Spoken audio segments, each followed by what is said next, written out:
اورنگزیب عالمگیر ایک بادشاہ گزرے ہیں.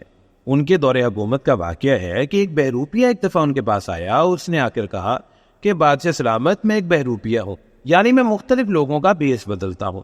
اب میں یوں کروں گا کہ مختلف لوگوں کا بھیس بنا کر آپ کے پاس آؤں گا اور آپ مجھے پہچان بھی نہیں سکیں گے. بادشاہ نے اس چیلنج کو ایکسیپٹ کر لیا اور اس نے کہا کہ میں بھی ایک فرض شناس آدمی ہوں، مجھے لوگوں کی پہچان بہت اچھے طریقے سے ہوتی ہے. تم جب بھی آؤ گے اور جس بھیس میں بھی آؤ گے میں تمہیں پہچان لوں گا. اب اس طرح یہ بات طے پا گئی اور وہ بہروپیہ وہاں سے چلا گیا.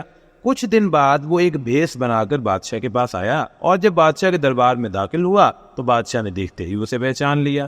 اس طرح وہ ناکام رہا. پھر وہ اگلے بھیس بدلنے کے لیے چلا گیا. ظاہر ہے بھیس بدلنے میں وقت لگتا تھا. کبھی وہ داڑھی مونچھیں بڑھا لیتا تھا اور کبھی وہ انہیں بالکل صاف کر دیتا تھا. جس بھیس کو وہ بناتا تھا بالکل اسی کے جیسا ہو جاتا تھا. اس نے پھر 2-3 کوششیں کی لیکن ہر دفعہ بادشاہ اسے پکڑ لیتا تھا.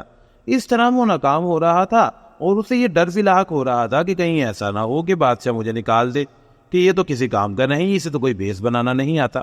پھر اس نے ایک ترکیب سوچی اور وہ اس علاقے سے ہی غائب ہو گیا. پھر کیا ہوا؟ کافی عرصہ اس کا کچھ پتہ نہ چلا. پھر کچھ عرصے کے بعد ایک چرچا ہوا. بادشاہ سلامت کو یہ بتایا گیا کہ بادشاہ سلامت، آپ کے دور حکومت میں کوئی ایک ولی اللہ آئے ہیں، کوئی ایک درویش آدمی ہے جو نہ کہ کسی سے ملتا ہے نہ کسی سے بات کرتا ہے، بس وہ تنہائی اختیار کیے ہوئے ہے، پہاڑ کی چوٹی پر رہتا ہے اور کسی سے تحفہ بھی قبول نہیں کرتا. کوئی نصیب والا ہی ہوتا ہے جو اس سے مل پاتا ہے یا جسے وہ اپنے آپ سے ملنے دیتے ہیں. اب بادشاہ کو کوئی خاص تعجب نہیں ہوا اور اس نے اس بات کا نوٹس ہی نہیں لیا. پھر اسی طرح بادشاہت کے کاموں میں لگ گئے اور کافی دن اور گزر گئے. پھر کچھ دن کے بعد دربار میں کسی نے پھر اس کا ذکر کیا کہ بادشاہ سلامت، ایک کوئی اللہ والے آئے ہیں جو کہ نہ کسی سے بات کرتے ہیں نہ کسی کا کوئی تحفہ قبول کرتے ہیں، بس اللہ پاک کی عبادت میں ہی رہتے ہیں. جب بادشاہ کو بات یہ 3-4 دفعہ بتائی گئی تو پھر بادشاہ نے سوچا کہ چلے ٹھیک ہے، اگر کوئی اللہ والے ہیں تو مل لیتے ہیں، اس میں کون سی کوئی ایسی بات ہے. بادشاہ نے اپنا لاؤ لشکر لیا اور وہاں جا کر بیٹھ گئے.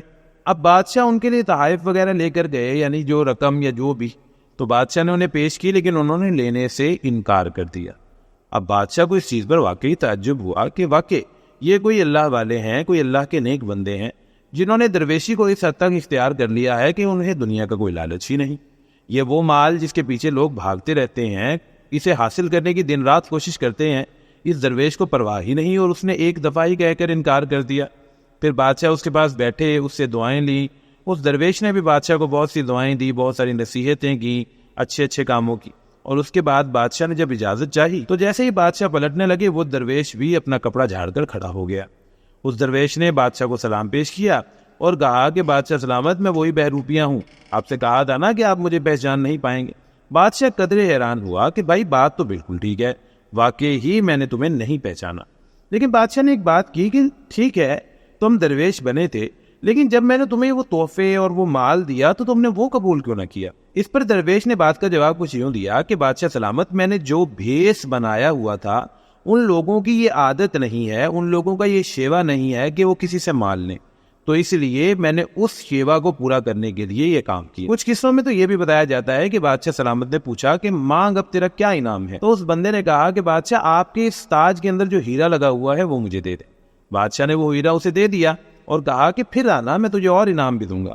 لیکن اس نے وہ ہیرا واپس کر دیا.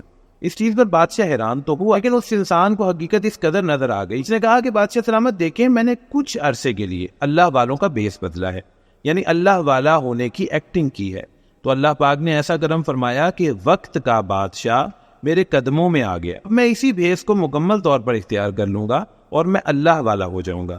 اب مجھے اس قیمت کی، اس رقم کی ضرورت نہیں ہے، یہ آپ لے جائیں. پیارے مسلمانوں، اس واقعے میں ہمارے لیے بہت بڑا سبق ہے. دیکھیں، ہم اپنے پیارے آقا حضرت محمد مصطفیٰ صلی اللہ علیہ وآلہ وصحبہ وسلم کی ذات کو اپنے لیے آئیڈیل مانتے ہیں اور ان کے نقش قدم پر چلنا چاہتے ہیں، تو ہمیں بھی چاہیے کہ ہم اپنا بیس اپنے پیارے آقا کی طرح کر لیں. جو انہوں نے فرمایا ہے وہ ہمارے لیے فرض ہو جائے، وہ ہمارے لیے لازم ہو جائے. جو طریقے ہمیں پیارے آقا نے سکھائے ہیں، ہمیں چاہیے کہ ہم ان طریقوں کو اپنی زندگی میں مکمل طور پر رائج کر لیں. اللہ پاک ہم سب کے حامی و ناصر ہوں اور ہم سب کو ہدایت عطا فرمائے. آمین.